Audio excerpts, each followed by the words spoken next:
This time I'm trying to do more time boxing.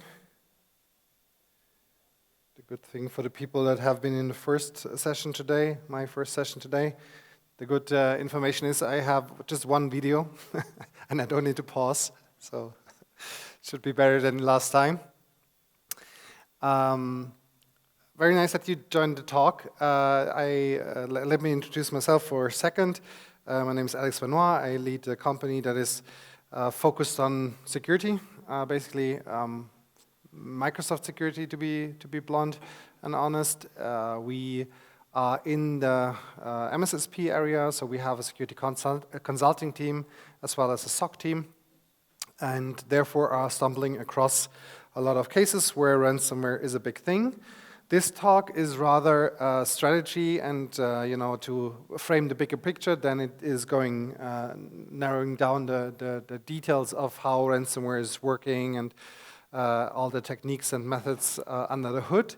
I stumble across this information basically once I try to understand why industry and with industry I mean the underground industry is moving in the direction that they are moving, and I found the talk already quite interesting in the morning, where we talked about our evil and what the guys that are also here and also the folks from TrueSec have done.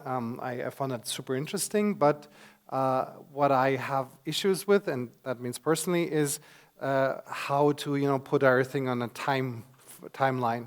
So I think we all know that there are hundreds and thousands of APTs out there, and that they have their different techniques. But how the whole development of ransomware as a service has developed, that I didn't know. And this is the reason why I started to dig into the topic that I'm currently presenting. First of all, thanks to all the sponsors that made this event possible. I unfortunately had the slide, I missed the slide on my first session, but nevertheless, I really want to give some kudos on the folks that made this event possible by either spending money or doing all the cool hacking stuff out there, which I really adore. I really think that's super nice, and obviously the community partners.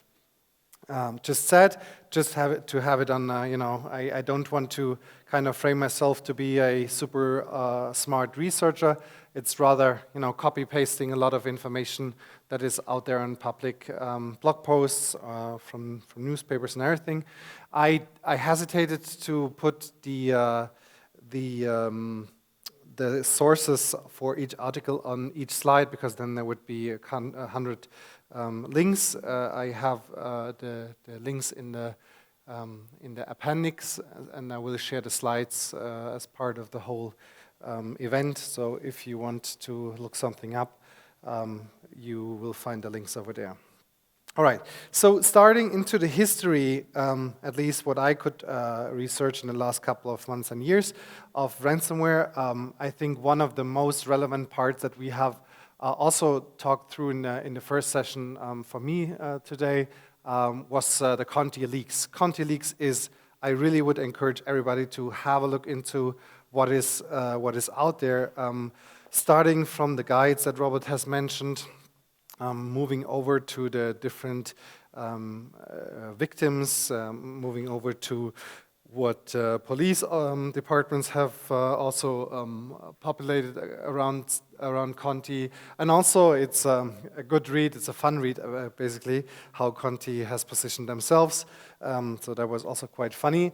But what I really liked a lot in terms of how, let's say, the leaks around Conti was this thing. I don't know, is anybody familiar with it? It is the structure of how Conti as a ransomware group organized. Let me refresh the page. Yeah, it is how they organized as an organization, as a group. Has anybody stumbled across this yet? Do you guys know that there's HR people and everything? No? Okay, cool. So I really like to see that the level of professionality on how these hacker groups built an infrastructure that is pretty much comparable to an organization, and I also found interesting to see the different numbers in terms of, how many within a ransomware group, how many hackers do you actually need? How many do dev? How many do infrastructure? Because obviously, Conti was, and this is one of the main messages later. Conti was one of the organizations that was really quite successful in regards to ransomware as a service, and was also quite popular. So I think it's really nice to see that they also had their HR people, so folks that just hired new people as part of the ransomware group. Found it quite interesting. So that's a nice read, but also I'm good on Zoom at this time. What I also found interesting is that Conti was also one of the groups that made political statements. We'll also see some of them later. So that was super interesting to me. Also, I don't know if you know, ransomware in a nutshell, ransomware as a service in a nutshell is basically the follow-up for underground, like software as a service. So what it is basically you go onto black markets or underground markets and just buy whatever you find interesting. And the ransomware gang itself, they then provide you with the infrastructure and therefore get some payments, a percentage of the payment when you successfully ransom. So this is how the concept of ransomware as a service basically looks. And there are some variations, obviously, in different groups and their architecture, but you have your developer, you have your ransomware affiliates. These are the folks that actually are the ones that you will have a conversation with when an organization of a customer or yours is being ransomed. And then obviously there's an exploit website, so still the majority of hacks is successfully done by phishing or account takeover.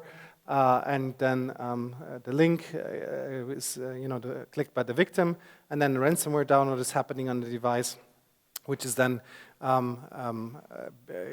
conversation with the affiliate to get the decryptor, and then if you pay, you get your money back, and this is how it works. And then Conti was quite the first very large group that then did the double extortion. So they not only ransomed the environment, but also had their pretty cool page, underground page, where they had all the victims listed and where you could get into conversation with them. There are bad voices that say that the hackers ecosystem, so for example Conti, but also other APT groups, support system is better than Microsoft support system because they are really fast and give you accurate and precise information. That's obviously rumors. Okay, so what makes these hacker groups so different is so dangerous is exactly that you don't need enough knowledge. And if you've been in my first session, I also talked about how AI is going to revolutionize the market. This is also coming later, just in a few slides, just one or two. But obviously, what has made this model so successful was that you did not only, you didn't need to run a whole infrastructure. You didn't need to be the super smartest kid on earth when it comes to vulnerabilities and how to exploit them. Also, you didn't need to know exactly what this victim is doing in terms of what their industry application is like. Because I personally, being a consultant and on the other side, more on the blue hat side, I personally always have a pretty hard time to understand what is the application that our customer is really having their crown jewels in, and also how do we secure them. Because sometimes I've been also in conversations where we talk to a platform platform or SaaS providers, and basically they had their major flaws already in their solution and already know about them. For example, they didn't have the encrypted communication in the system, so per definition it was unsecure or insecure. But how to solve that, nobody wanted to answer or had a clue. But what is interesting about ransomware as a service is how the market works. The other day I went to door-to-door market, which is just one of the markets that are out there. You can create an account, it's quite easy, and get in there, and then you see the different malware groups, and it is like shopping on Amazon or any other provider, whatever you want, and the more money you pay, obviously, the more capabilities and features and also secure and stable is the ransomware. So that's exactly how the model is looking like, and this obviously enables people that are not so super smart to be comparable evil for organizations. So why are we talking so much about ransomware as a service? And this is also bringing up the conversation of ransomware in general. I'll come to REvil in a second, but the development of the market is really something that is impressive, and I think if there is one key message out of the last couple of minutes, then it would be that obviously this market is pretty much professional. So there is no script kiddie things around here. So in the actual, let's say, underground markets that are heavily dealing with ransomware as a service, this is pretty strong, and the scalable model that we see over here is the affiliate that can be you, me, or anybody else in the room that is capable of approaching or attacking an organization. But how did that start? I asked myself, and I found, as always, a pretty good video that I think might help you understand. Tonight, a notorious crew of cyber crooks linked to Russia is demanding $70 million in Bitcoin to unfreeze computers at hundreds of companies around the world. We get the latest on all of this from CBS's Catherine Herridge. Tonight, the Miami-based IT software company Kaseya is scrambling from what's described as one of the biggest ransomware attacks in history. Cyber criminals with the Russia-linked group REvil burrowed into Kaseya's systems Friday and infected hundreds of the company's clients in over 12 countries, including Swedish grocery chain Co-op, which had to close most of its 800 stores for a second day because their cash register software shut down. The breach targeted widely used software and then took company data hostage. It's something that we really haven't seen, certainly at this scale, before. The hackers are demanding $70 million to unscramble and release the data. Another group tied to REvil was responsible for the Colonial Pipeline attack in early May, and REvil engineered the JBS meat processing plant hack over Memorial Day weekend, bringing in $11 million. This latest breach rolled out over July 4th, frustrating efforts to identify American victims. So summarizing what you just listened to was that REvil hacked an MSP provider called Kaseya. Kaseya has an application that you could imagine as just endpoint management or server management solution with which they were able to manage their customers. It's an MSP organization, and they have customers worldwide. And also the Co-op case, I think we've listened from the first-hand experience of the incident responders this morning. It was the 6th of July 2021 where they used this vulnerability and then had an update that was spread all over the world and led to the situation of many customers being decrypted by ransomware. And it was a really, I think it was one of the largest ransomware cases that we had in the last couple of years, if not the largest ever. 1,500 companies. The initial claim was $70 million US, and they decrypted a lot of things, small, large customers, everything. So that was really tough. And TrueSec was the one that helped, in addition to another, also Romanian or I think Hungarian organization that we heard this morning, to do the incident response. So why is REvil so relevant? The reason is they didn't get a cent, at least from what we know, out of this large operation. And this obviously, think of what all they have done to make such a large ransomware attack. Think of all the developers that they had to that had to under contract to build a POC, spread the POC, also develop the update for Kaseya's endpoint management solution, breach Kaseya, do everything without being detected, roll it out, and then get to that scale. So imagine how much money, time, effort, resources, everything has gone into that case.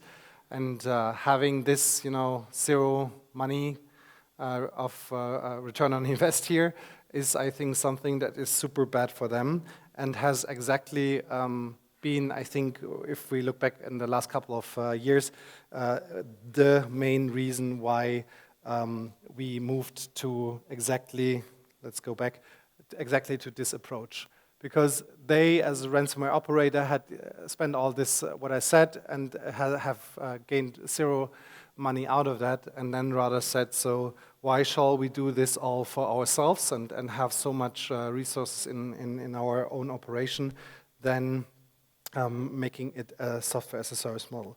Also, speaking about ransomware as a service, we all know that in the majority of cases, the initial intruder is not the person that is ransoming the organization.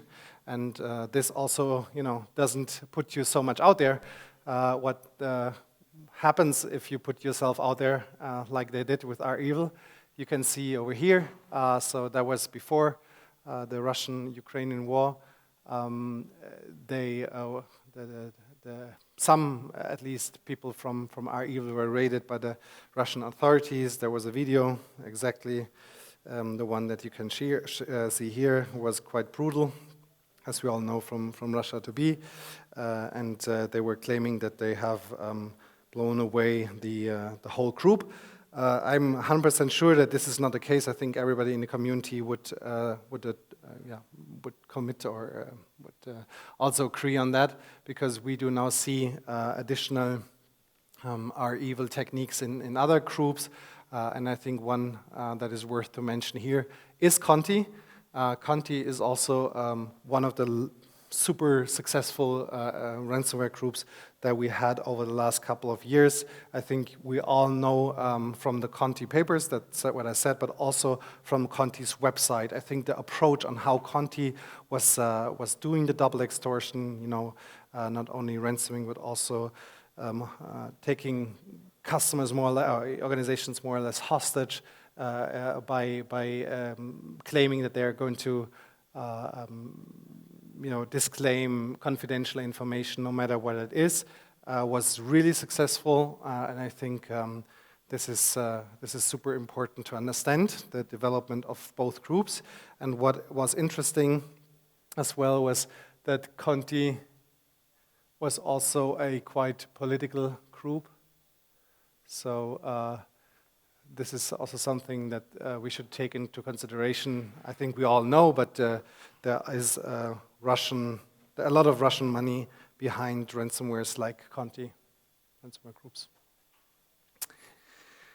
So this is enough on ransomware in terms of how the development went in the last couple of years, in terms of what you need to know as a background. Let's now talk a little bit more about how the war in Ukraine, but also on how these developments of ransomware and also the professionalization of this industry is also being a threat for our society. So there was a pretty massive white paper that Microsoft was bringing out, actually two, once the war started. I think you all know that Microsoft was supporting the Ukrainian government by already before the war started, moving over their majority of infrastructure to Azure, making it scalable, making it flexible, making it hard to be attacked, which still happened in terms of attacks to different infrastructure things. And also what I found super interesting is that you can see that they, by structure, by intent, were also addressing different infrastructure resources or houses before they actually attacked them physically. So this is, I think, super relevant to understand if you want to see where all of this is going. And I mean, we're facing a big European election and should therefore understand what we are confronted with. What has then happened was that Microsoft did the Managed Detection and Response report, and here are some thoughts that I would like to share. Especially, we're now moving over to the idea of how do we protect against all this ransomware mess that is coming up. So what we're still seeing, and I think the majority of us would agree, is that that there is a high number, 80 to 90% of successful ransomware compromises originated through unmanaged devices. So what does unmanaged devices mean?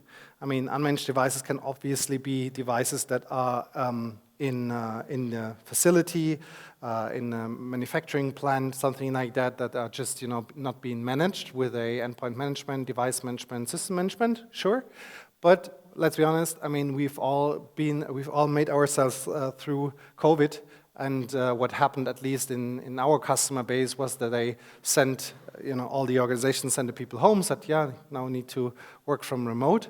And then enable features like, for example, Microsoft Teams, like, for example, different other meeting capabilities, but also collaboration tools. I remember having virtual Christmas celebrations and funny games and stuff like that. All of that stuff, obviously, was leading to shadow IT. And shadow IT is also something that you can see here, reflecting in much of the threat that we're facing when it comes to all the security nightmare. I don't want to talk about passwords because I think the people that are in the room know how bad it is.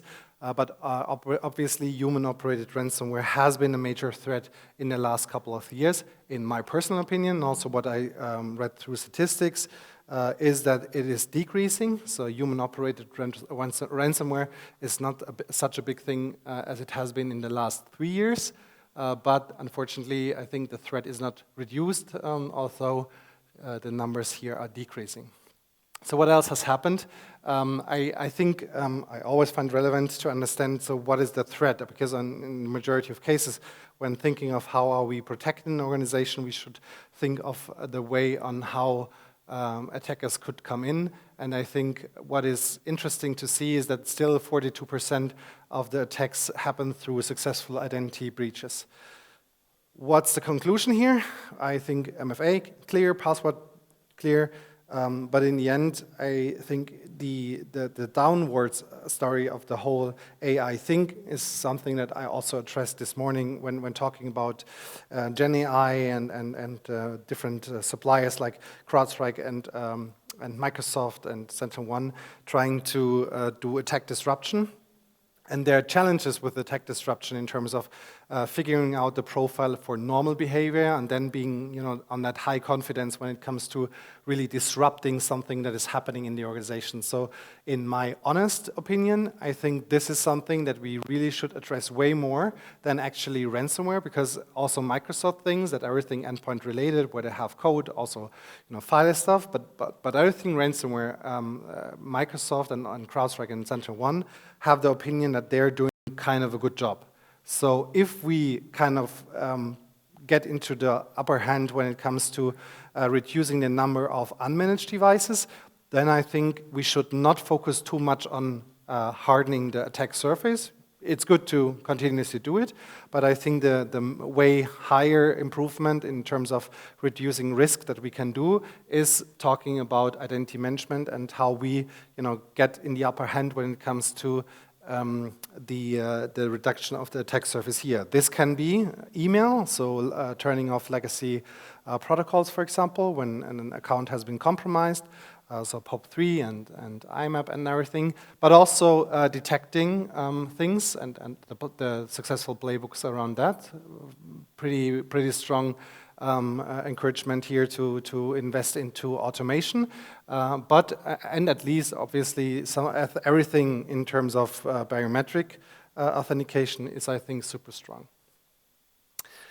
I was saying this morning that obviously coming back to the bigger picture of the threats that we're seeing, that I'm really curious to see the blockbuster that is coming out in 2023, 2030, sorry, where already the majority of the industry in the film or blockbuster economy is saying that 90% will be done by AI. I think there are super nice examples. My wife the other day sent me a photo where she wanted to have a sign being removed.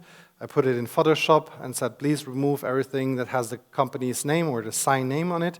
And Photoshop just, not only removed the sign, but also fulfilled or created a picture with everything that I had as context information so that it looked like there has never ever been a sign like this. So stuff like this is, I think, the super easy cases. What we are seeing here with Sora is, I think, a real threat that we are going to face. And if we're talking about, ransomware as a service and how it develops, I was also mentioning CEO fraud in the early session this morning. I personally think we pretty much sucked in solving them, not only technically, like as engineers, but also in terms of educating our people. Why am I saying that? Because we are in 2024 and we still see a high threat being CEO fraud. And I think we just have to be honest to ourselves that this is going to be challenging. I was bringing up this example this morning. I don't want to go into politics, but what I found super interesting about this report, also a Microsoft report, was that they were investigating on fake information and how it can be utilized to, change society's opinion. I think we all know that stuff like this, and also the reason why OpenAI is holding Zora back, is because our society is not ready for all this video stuff yet. I mean, I made the joke this morning that Pope Francis was the one that rang the bell for AI to happen. But everybody knew quite fast that he had 3 fingers, I think, and also there were some other mistakes in the picture itself. And also, if you wanna, I'm 100% sure that everybody of you guys have done that yet, to create your own pictures. If you want to have a specific text in the picture, it's a nightmare, right? So you have 100 attempts to finally get the text right spelled and correctly spelled and at the right spot where you want to have it. These are still the major problems, and I think the BRI will be capable of really detecting, fake information that is happening on pictures. But that's totally different with information. And also, you have to, I think, you need to have a bigger picture on the threats that we have here. So what Iran, nation-state actors, claimed was that they said, we have taken over a CCTV infrastructure in a military base in Israel. And we are not only in the CCTV, but we are also capable of configuring, disabling different IT systems that are connected to exactly this military attempt. And although I think within hours, the Israeli nation, I think, is, we all know, quite advanced when it comes to cyber attacks and also the development. The majority of software development that we now have in CrowdStrike, SentinelOne, Microsoft, and whatever is coming from or comes from Israel. So they were quite fast in discovering that because of different open intelligence, open source intelligence information, that this is not a military base that the attackers are claiming. There were some interesting thoughts that I would like to share. So first of all, it is the number of speed that you need to consider with which military decisions need to be done. I have another example for you on that case that I'll bring up in a couple of seconds. But it is minutes, not hours, that we have when really something like that is happening. And this is exactly applying to the situation that we have or are going to have in the future as defenders of organizations. So the person that gets the fake video CEO fraud from the manager, the CEO, that says, "Hey, I'm at the airport. Please go ahead and and give me some money, some credential information like credit card information, stuff like that. That's minutes, and we also only have minutes to take our control measurements to, for example, block credit cards or stuff like that. That's something that we need to keep into consideration. I'm really like to encourage to think of IT security in terms of the threat that is coming with the development of AI, not only to be technical. Also, what they were saying is that the first research on why, for example, somebody of the Iranian people has claimed that this is exactly the military base could also be that they are trying to get promoted or get a kind of money margin or whatever that they have for selling that vulnerability to the Iranian government. So also, keeping into consideration from where we started was ransomware as a service being a very professionalized industry. This is can also be a reason why we are confronted with fake information. Maybe not even the disruption of information in society, but rather having somebody in such an office that has to deliver something to their manager and wants to get a margin money back. This is written in the report. This is not me spinning up the story. Let me tell you something that I found super relevant the other day. I had a conversation with the defense industry in Germany a couple of months ago, and I tried to prepare some conversations, and I was having a chat with a friend of mine who's working for an institution that is facing or that is talking to military, and what they said was, when Wagner groups, I guess you all know, were going after Moscow in, I think, August last year, there was fake information that was spread throughout the military community that also the troops of Wagner that are based in Mali, in Africa, are also being mobilized, and that they're also, going up the north to raid some military camps. There was a military camp from the Mali army and also from European armies.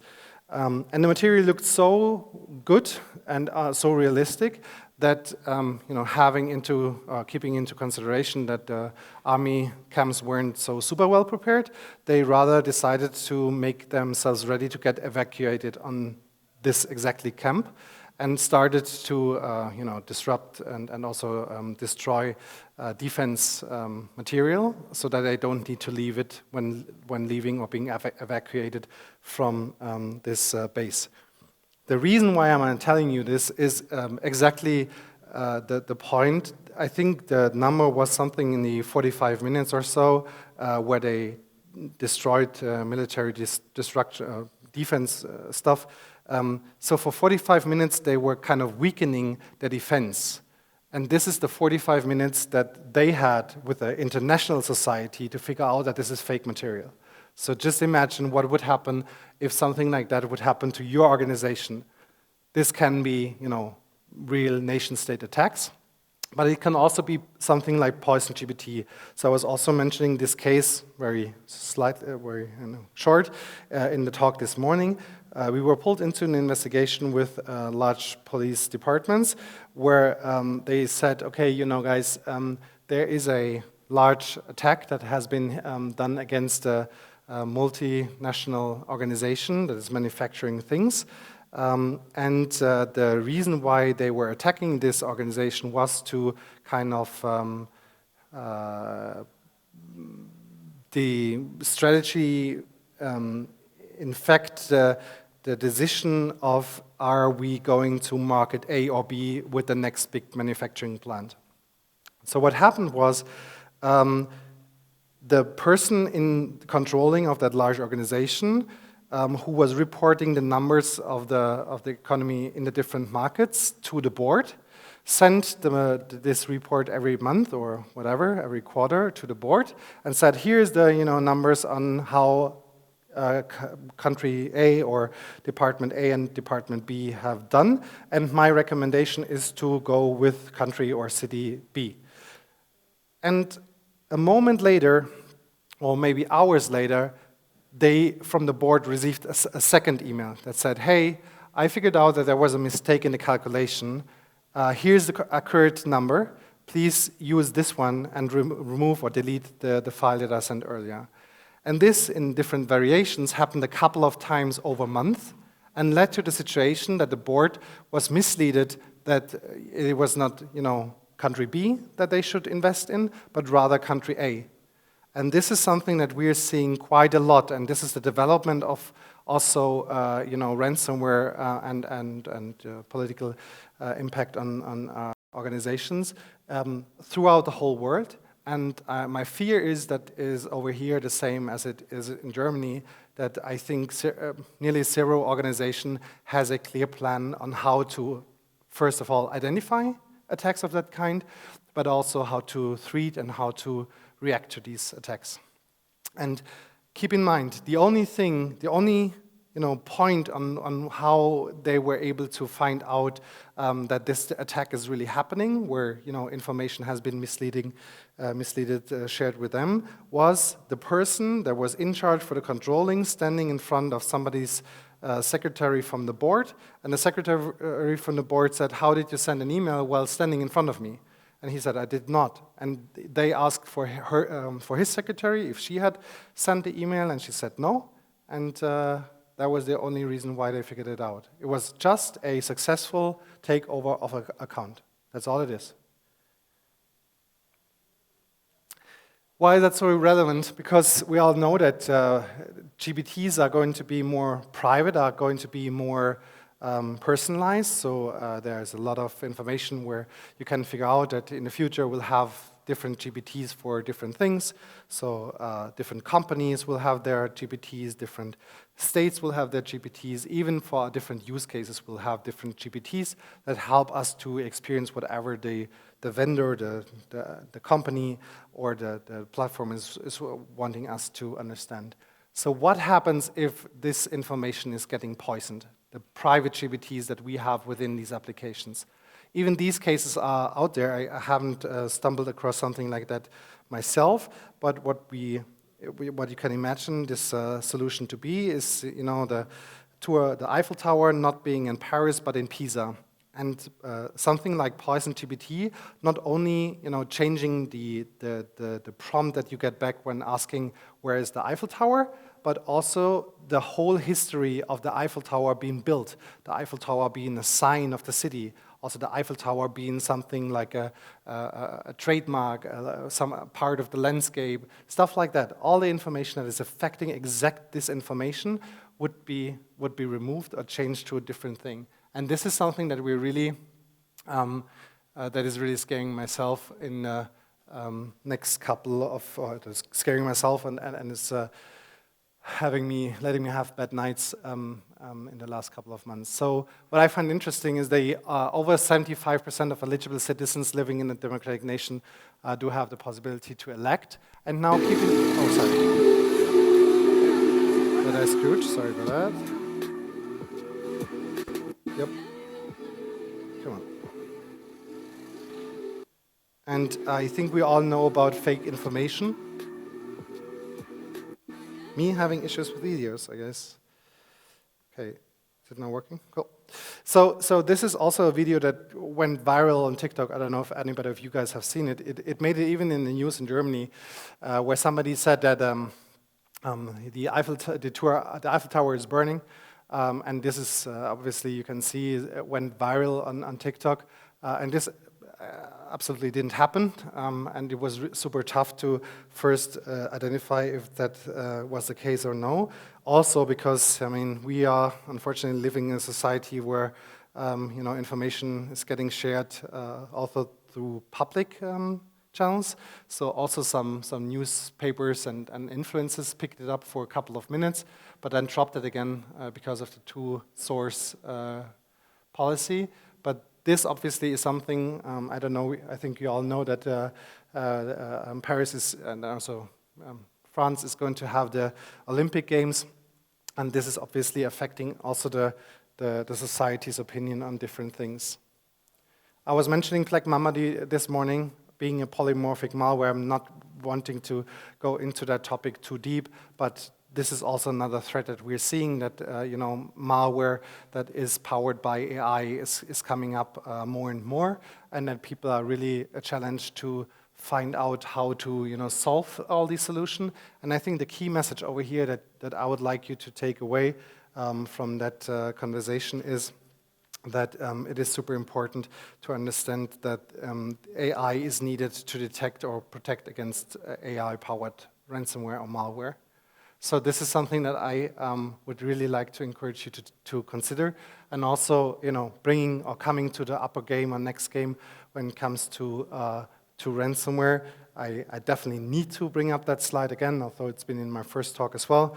But WarmGPT might not be the most scariest solution because it has only little capabilities and also the scalability in terms of different machine learning models and the data that it has. It's not connected to the internet. But it is the first actual underground GPT. They were claiming it to be a GPT without borders. That was the message in the black market, how they sold it. They sold it obviously also like Netflix on a subscription model, and you were capable of just bringing your demands into the large language model. One of the cases that really worked rock solid was, please create a phishing email for me. I'm the person, CEO, whatever, and I want a person to click on the link. It not only created the text, but also created the infrastructure in terms of the link and what you need to do as a guidance on the infrastructure to set up that somebody that is clicking in the link is also being captured by this obviously scam message. Cool. So wrapping it up with some takes and then hopefully some thoughts that I want you to take with yourself. Monitoring of endpoints. I mean, I hate the whole conversation in the news, especially I think in Germany. I always feel that we suck in cybersecurity and also the reporting around it. The reason for it is that we all only talk about the incident itself, but we don't go into detail, and also we don't talk about what is the problem and how could it be prevented. This I found super challenging because the society is kept on a level where they kind of get a feeling that cybersecurity is something that they are not smart enough to understand. This is exactly happening with all the matrix symbols, flashing through the screen when cybersecurity incident is reported in the news. I really would like to encourage each of you to not only talk about the incident, but also talk about monitoring, but also talk about disaster recovery, stuff like that, because this is actually what we need. My personal opinion is that I was mentioning the move from classical antivirus to EDR in the morning, and now from EDR to AI EDR or EDI-powered security. Let me tell you this, I'm for the first time in my professional career not convinced anymore that the majority of incidents that we will be facing with AI in the future will be kind of detected with AI-powered security solutions. So even though we would have everything managed through a very smart top Gartner quadrant solution, I am sure that there will come up AI threats that these engines will not detect. So the monitoring itself is obviously a solution, but it's not the only one, and we also need to invest more in disaster recovery. Least privilege is therefore quite relevant. Data backups, sure, design and develop your own use cases for AI to get started. I mentioned that this morning. Monitor the security situation of the providers. Let me bring up this example one more second. So this is, I think, a very relevant step. If you are in a IT department of a larger company or of a company that has assets on any crown jewels in terms of a development that just you have, then I think it's 100% crucial and important. And it's also a fair point when talking to your suppliers to kind of force them into a vetting, into a process of showcasing that they are really as secure as they claim to be. CyberVadis, I don't have any stakes in the solution, but I think is quite nice. CyberVadis' solution, it's a pain in the ass, by the way, in terms of if you need to complete the assessment. But it is, as you can see here, bringing you through different departments and different areas of security, data privacy, data protection, third-party management, and business continuity. And the idea is that every person in the whole supply chain is forced to fulfill it and have a level that is kind of acceptable when you want to continue working with them. So if you are in a strong situation that somebody wants to be your supplier, that I highly encourage you to do something like that. It doesn't need to be CyberVadis, but it needs to be some sort of vetting that their infrastructure, their security workflow is exactly what they're claiming to be. Because let's pick the Kaseya case again.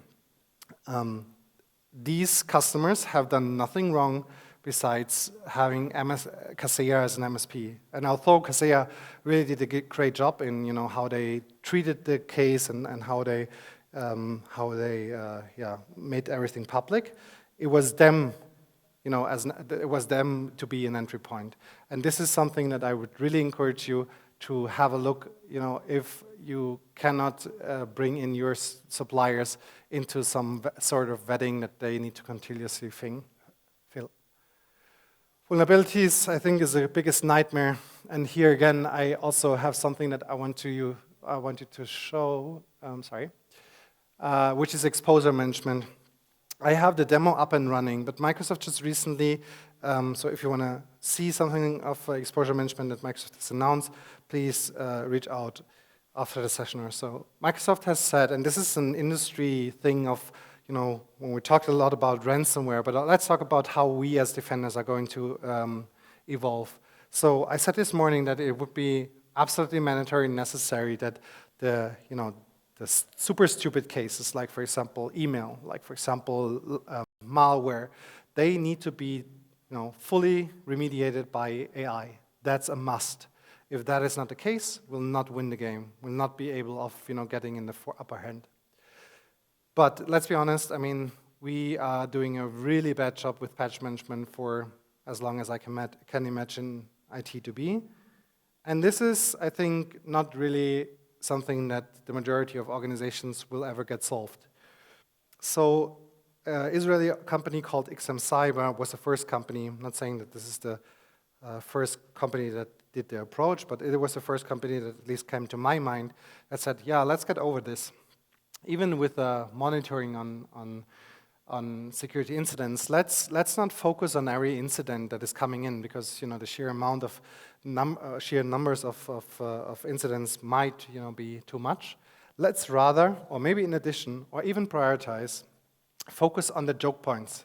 Focus on the points when spinning off a lateral movement path that can really do the worst harm in our organization.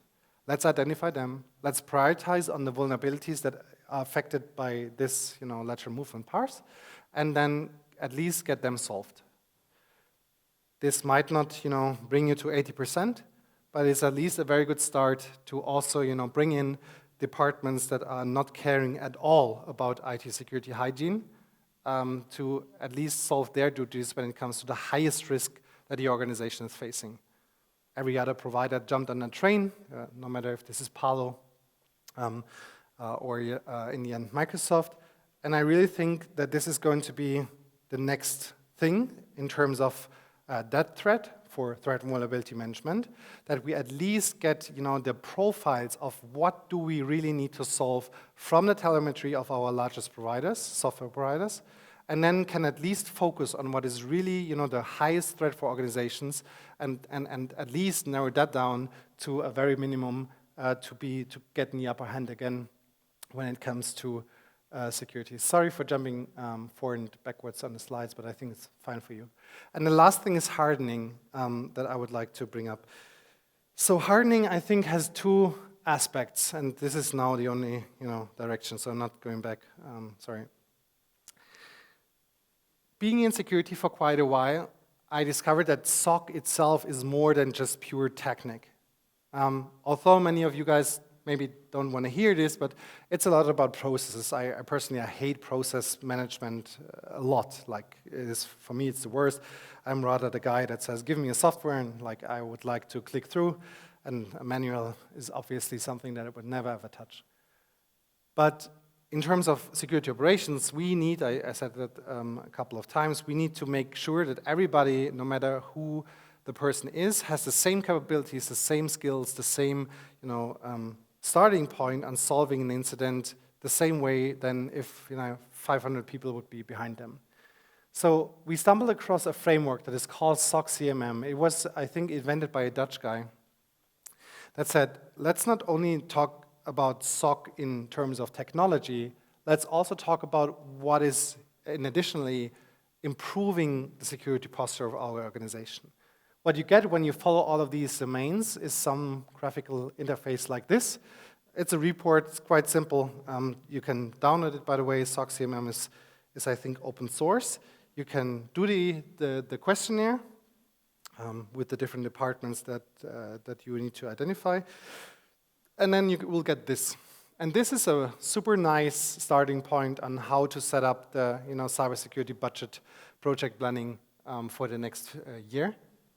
Because it is not only talking about the hard skills, but also the soft skills. So things like, for example, where do we do our knowledge management? How do new people get trained in the techniques, in the pure basics? And also stuff like, who is the one that removes the plug from ransomware spreading in the organization? But I'll tell you this, though.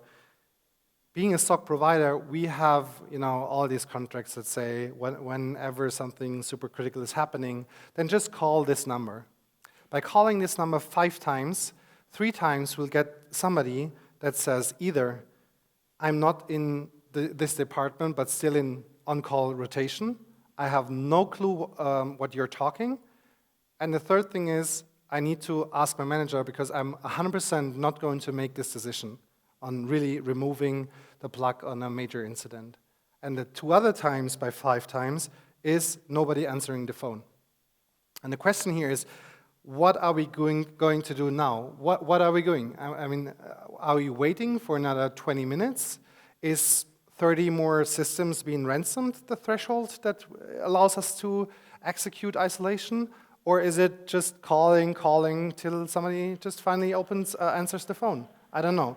But this is something that you really need to find out when addressing, this high threat that we're seeing. And of course, don't think of the threat only to be inside. There was a pretty nice analogy from, the attackers that are looking at the castle from the outside, and the defenders that are in the castle and looking through the, small holes where they want to detect and spot the attackers. This is exactly how external attack surface management looks like. And here, in my opinion, it is only the speed that is relevant. It's the speed of, the trainee that has never ever spinned up a machine in Azure, spinning up the machine and not sure how the network configuration is working and just said, yeah, let's use public. And here we go. Here we have a machine that is super low hardened in the internet that has a direct connect to the company. I know I'm running out of time. How much minutes do I have? 6 minutes, cool. So let me bring up the last slide and the buts. These are the worst nightmare stories that I had in incident response, and none of them is technical. The first one was an attacker group, a ransomware group, finding it funny to, before they were encrypting all machines, sending infinite printing jobs to the print spoolers. Yeah, you find it funny, you guys. The minute we removed everything in terms of the network, everything was kind of frozen, and the minute we brought everything back up, no printer was standing still. And we had zero control that we considered within disaster recovery to control print spoolers. So that was a lot of paper that got wasted. The second one, I hope your German is good enough to see that this is the firefighter's car. We had an incident response, and it was a pretty large organization, and they called me and said, we are under ransom, everything is shit, please come in, make us secure, but we have to get in the upper hand with communication because, we have our stock owners. We need to have a proper communication before we talk to police, before we talk to the press, before we talk to anybody.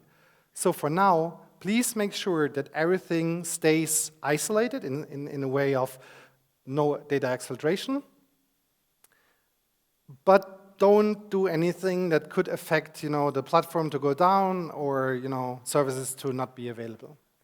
So what we found the smart solution to be was removing the network. What we didn't consider is that in each room in the plant, they had these fire buttons, like the ones that you push if there's a fire. And these freaking fire alarms were connected to the same network than the ones that we shut down. So 2 minutes, or let's say 5 minutes, after we shut down the network, I hear that voice in my ear every night where I have a bad dream. That one guy unmuted and said, "Hey guys, there's a lot of firefighters coming on the plant." I was like, "Okay, is it burning?" He's like, "No, I can see fire." And obviously, as it has been a very big organization, it was 3 cities that sent their firefighters because they thought it's a big fire.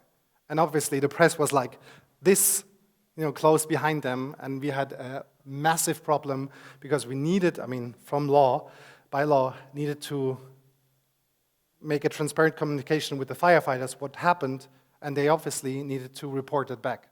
So stuff like that is the worst that can happen.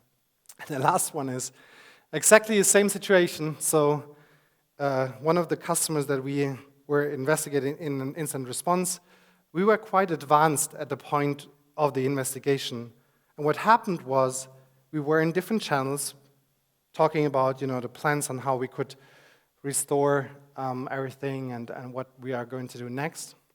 And then there was a network and firewall team that sat together, and there was nobody in because we actually didn't think that they have anything in terms of activities that they need to do right now. It's just them doing their housekeeping and making sure that the systems that we bring up from backup will then be able to communicate with each other and stuff like that. And then at one point they came and said,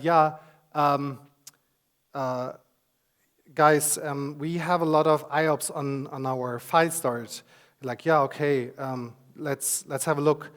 And then a minute later, some of the server management guys came in and said, there's data exfiltration. I have removed the storage from the system. And in a minute, you saw already the RDP connections dropping off and everything. So that was a nightmare. It was actually the worst case that we ever had. So what happened was they removed storage. We dropped all RDP connections because servers weren't there.